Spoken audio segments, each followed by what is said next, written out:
Kita mulai sesaat lagi. Nggak enak di kosong kita.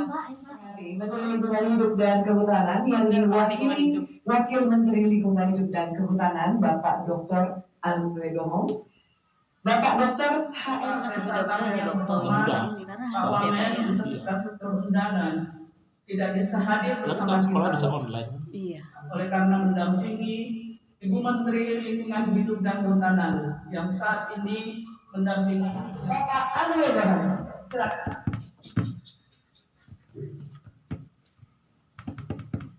Saya izin buka masker. Yang sama-sama kita hormati dan kita banggakan Bapak Dr. Haji Faisal Amin beserta istri dan seluruh keluarga besar. Yang kedua Bapak Ketua Dewan Pimpinan Nasional seorang yang melakukan transformasi dari ASN dari yang tidak profesional, tidak efisien dan seterusnya menjadi ASN yang profesional, netral dan sejahtera. Ini ada legasi beliau. Bismillahirrahmanirrahim. Assalamualaikum warahmatullahi wabarakatuh. Salam sejahtera. Ini kan orang Sulawesi dia. Untuk kita semua, untuk semua yang berada di secara fisik hadir di sini dan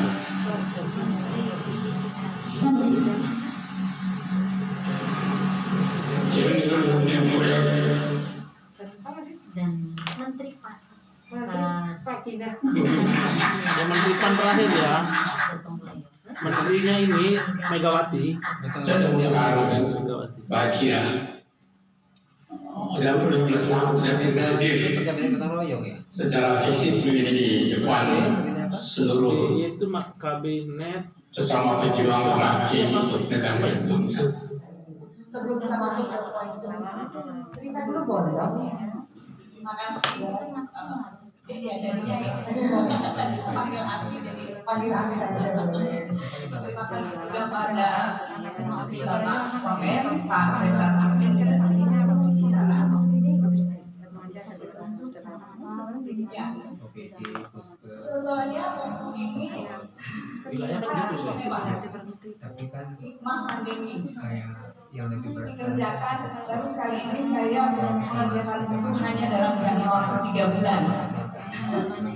Cepat sekali, dan 3 bulan itu sudah termasuk proses editing dan layout. Karena satu lagi istimewanya, selama proses penulisan buku tidak pernah ketemu. Iya, orang yang telepon, Zoom aja. Malah Zoom juga enggak ya Pak, cuma lewat telepon. Ya. Jadi ini sangat luar biasa bagi saya. Yang harus dilakukan adalah menganjurkan pegawai negeri, calon pegawai negeri untuk membaca buku itu supaya mereka mendapatkan petunjuk contoh dari buku itu. Oke, nah hal penting yang saya mau katakan adalah kesimpulan saya. Saya secara pribadi ketemu Pak Faisal Amin seperti saya kira ditulis di buku itu ketika saya memerlukan wawancara dengan bosnya Pak Faisal, namanya siapa namanya bekas ajudan Jenderal Sudirman, Menteri Dalam Negeri waktu itu. Jadi saya diberitahu orang di Amerika, kalau kamu mau bicara dengan Menteri Dalam Negeri, bicara aja sama Faisal Amin, dia bisa urus. Dan ternyata benar, cepat saya interview beliau sekarang sudah agak tua. Agak lupa saya nama menterinya itu, siapa sih namanya? Letnan Jenderal Hari Sabarno apa ya? Lupa. Tapi saya interview beliau dan saya kutip banyak di disertasi saya. Itu kontak saya dengan Faisal Amin yang pertama. Yang kedua, kami bertemu lagi menjadi sesama anggota juri Festival Film Indonesia. Oke. Nah, lancar, kerja kami lancar. Ada perdebatan-perdebatan yang bermakna. Di festival itulah dari Nugroho akhirnya kita sepakati filmnya menjadi film terbaik Untuk perencanaan, Best Picture. Mendagri, setelah kita berdebat. Oke. terus naik Itu jadi ikut berdebat di Sekjen situ ini dia Rosyan dipilih. Anwar almarhum, Sekjen dipilih. Asrul Sani almarhum, baru dan menang. ada beberapa lagi yang masih hidup. Oh, yang juga sudah almarhum, yang perwira angkatan laut yang bermain sebagai Pak Harto dalam film Gestapo. Seru debatnya, tapi kita akhirnya baik-baik saja menghasilkan sesuatu dan diterima dengan baik di dalam masyarakat dunia film. Yang ketiga adalah lupa tadi. Tapi yang harus saya catat, saya itu pernah jadi anak buahnya Pak Faisal. Anda mungkin tidak perhatikan. Oh, Saya pernah jadi duta besar 3,5 tahun di Praha, di Ceko. Ternyata saya itu korpri. Jadi buktinya apa? Tiap bulan saya ditagih untuk bayaran korpri. Jadi saya pernah korpri juga. Oke. Tapi saya di luar negeri, jadi tidak tahu banyak mengenai korpri di dalam negeri. Nah, komentar saya yang terakhir supaya tidak terlalu bertele-tele. Kesimpulan, Faisal Tabin itu is a good Muslim and a patriot. Tidak banyak orang yang bisa menggabungkan itu. Dia seorang Islam yang baik, Islam yang taat, ya, tapi juga seorang patriot. Dia tidak ingin terjadi berlarut-larutnya pertentangan yang ada di dalam masyarakat. Yang bisa dilakukannya, dikerjakannya. Apa itu? Dia mempertemukan Menteri Dalam Negeri Amir Mahmud dengan Hamka dengan cara yang canggih, sehingga dua-dua orang itu senang berdua. Kemudian dia pertemukan lagi Muhammad Nasir, Ketua Masyumi dengan Menteri Dalam Negeri. Itu kan luar biasa. Itu bukan hanya karena apa namanya, keislamannya yang ada yang berkasus kan mumpuni, mana yang kasus itu? tapi dia juga seorang patriot. Itu kan resikonya berat. Dan saya kira Makanya gara-gara kasus itu. kemudian setelah itu ada gugatan-gugatan kepada Faisal Tabin, yang mungkin dia dituduh apa begitu. Tapi Iya. Amir Mahmud senang. Padahal dia tidak diberitahu oleh Faisal, dia diculik saja oleh Faisal, dipertemukan dengan Hamka. Pada saat gawat hubungan negara dan Ini juga sama. agama atau Islam pada waktu itu. Rombongan mereka itu Hebat Faisal. beda. Jadi menurut saya, sudahlah jangan kita bertele-tele utak itu. Baca aja buku itu, ditulis dengan bagus, enak dibaca, dan sangat bermakna.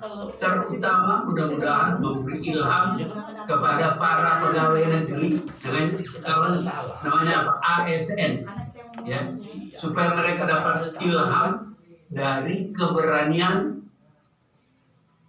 dan inspirasi yang diberikan oleh Faisal Tabin. Itu saja yang mau saya katakan supaya saya tidak merebut waktu Anda semua untuk sholat Jumat. Terima kasih, selamat Pak Faisal. Mudah-mudahan Anda tambah pahala lagi dari ilham yang orang dapatkan dari buku Anda. Terima kasih sekali lagi. Wassalamualaikum warahmatullahi wabarakatuh. Ini Bu Moderator yang saya hormati. Jadi teman-teman sekalian, kalau saya sama Pak Faisal Tabin ini bukan hanya sekedar membaca buku ini, tapi dari tahun 99 saya bersama beliau menjadi pengurus Korpri, kemudian sama-sama juga membangun Stipan, kemudian sama-sama di Yayasan Korpri dan berbagai kegiatan lainnya. Jadi saya kenal secara pribadi beliau, bagaimana karakternya, sikapnya begitu kan. Marah-marahnya mungkin juga gitu kan. Jadi saya ada marah, lain lagi kayaknya begitu. Jadi ada yang begitu. Jadi sekarang saya hanya beberapa hal saja Bu Afiani. Jadi sebenarnya saya melihat baca buku ini, saya melihat bahwa Pak Faisal ini memang sudah mempunyai falsafah hidup, yaitu seorang PNS atau ASN ini harus dia netral ya. harus dia profesional dan juga ini mewarnai pengabdian. Jadi ketiga inilah yang membuat dasar mengapa Pak Faisal Tamin itu misalnya memutuskan untuk mengatur pertemuan Pak Amir Mahmud dengan Buya Hamka. Jadi beliau nggak ada takut oleh 12 menteri itu. Gitu. Pak Faisal dipanggil, saya nggak turun. Tulis ini, apa itu demokrasi Pancasila?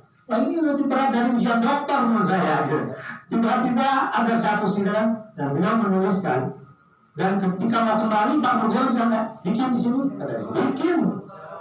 Dan kemudian dia buatlah tulisan yang menurut saya dasarnya adalah yang tadi itu, bahwa beliau pegang netralitasnya, tidak memihak kepada siapapun, beliau laksanakan ini sebagai pengabdian yang terbaik, pastabikul khairat, dan kemudian beliau tetap berpegang pada profesionalisme.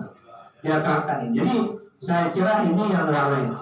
Yang kedua terakhir adalah saya mengatakan bahwa ini semua saya perhatikan juga mendapatkan dukungan yang kuat dari istri yang luar biasa. Jangan lupa ada ibu. Jangan lupa ini dari menurut saya juga akan ini ada Ibu Haja Zainab Aryani yang saya kenal beliau sehari-hari. Ini determinasinya luar biasa kan buat Aryani. Jadi beliau dan keluarga yang harmonis. Kalau keluarga tidak harmonis, tidak mungkin Pak Faisal bisa berkiprah dengan baik. Jadi ini salah satu yang mungkin belum pernah dilihat orang, keluarga yang harmonis, istri yang selalu ikhlas, selalu mendorong, berkorban, dan tidak menyulitkan Pak Faisal kami. Saya lihat itu. Dan cucu-cucunya juga maju-maju semua. Jadi saya melihat dukung dari ini. Jadi oleh karena itu maka yang terakhir saya ingin menutup. Saya ingin memberikan ucapan selamat kepada Pak Faisal Tamin dan Ibu Haja Zainal Aryani dan para keluarga besar, anak-anak, ada Mas Erwin, ada Uyan, suami bisa menduduki posisi itu.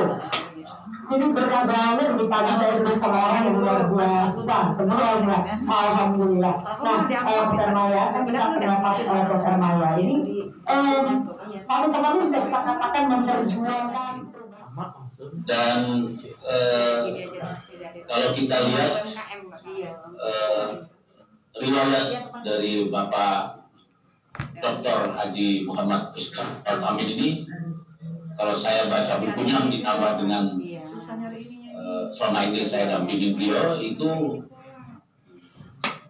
tidak akan bisa selesai 1 minggu, apalagi hanya diberikan berapa menit di sini. Jadi 5 menit nggak cukup ya? Tidak akan cukup. Tadi oleh Pak di Kementerian Agraria saat ini adalah suatu yang perlu kita tekuni untuk bisa ditangani. Ya. Kemudian suatu saat Mendagrinya masih Pak Super Pancasila dengan DPR untuk meminta agar ada perumusan tentang demokrasi Pancasila seperti apa. Jadi Pak Supagio Rustam memanggil beliau, kemudian di sampingnya ada, ya jadi ini saya kira sebagai suatu gambaran. Ya. Dan kita melihat lagi bahwa sisi lain Porfiri yang pada tahun 1999 beliau memimpin sidang tanggal 15 sampai 17 Februari waktu itu. Ya, bagaimana beliau memberikan suatu semangat yang tinggi tentang ini salah satu partainya, tapi dengan falsafah beliau yang sangat mendasar. Tadi dari filsafatnya, sekarang ke falsafahnya, beliau tetap untuk ajak, untuk tetap mempertahankan dan bahkan yang sangat saya banggakan. Pertama saya bersyukur pada Allah dan berterima kasih kepada Bang Faisal diundang untuk memberikan semacam testimoni persahabatan di acara yang menurut hemat saya sangat baik untuk kehidupan berbangsa dan bernegara. Cuman saya nggak bisa hadir secara fisik, saya di Makassar ya. Jadi saya akan cerita pengalaman hidup saya yang sangat manis dan produktif dengan Bang Faisal Niafi di 2 bab ini. Bab pertama adalah ketika saya menjadi dosen sangat aktif di IPB University, yaitu ada kisah yang paling baik menurut saya. Tokoh bangsa, tokoh nasional yang positif, yang baik adalah tokoh yang denyut jantungnya dan tarikan nafasnya itu senantiasa ingin mewujudkan Indonesia yang maju, adil, makmur, dan berdaulat. Dan kita tahu pengalaman sejarah maupun fakta empiris bahwa dua syarat utama suatu bangsa ini bisa maju dan makmur dan berdaulat adalah pada kapasitas teknologi, dan yang kedua adalah bagaimana bangsa atau negara itu menciptakan meritocracy society atau masyarakat. Kolega saya Ibu Rini Suwandi selaku Menteri Perindustrian juga saya minta support Bang Faisal untuk supaya di Undang-Undang Perikanan yang baru yang waktu itu kami susun nomor 31 tahun 2004 bahwa aspek pengolahan dan pemasaran, sehingga kalau dari sistem bisnis perikanan menjadi hulu hilir terpadu, bukan hanya sektor lautan perikanan itu menangani sisi hulunya saya, tapi dari sisi pasca panen atau industri hilir sampai ke marketing. Alhamdulillah itu terwujud. Kemudian yang terakhir adalah kami juga mendirikan badan karantina ikan dan badan SDM. Jadi 3 eselon 1 itu diwujudkan baru karena waktu itu Menteri Panya Bang Faisal yang tahu bahwa basis keilmuan kelautan perikanan itu otoritasnya jadi di kami gitu ya, dan beliau mengencourage gitu anak-anak muda yang punya pikiran brilian gitu. Jadi itulah pengalaman manis kami dengan Bang Faisal. Sekali lagi mudah-mudahan buku ini bisa menginspirasi seluruh generasi kita, terutama generasi muda.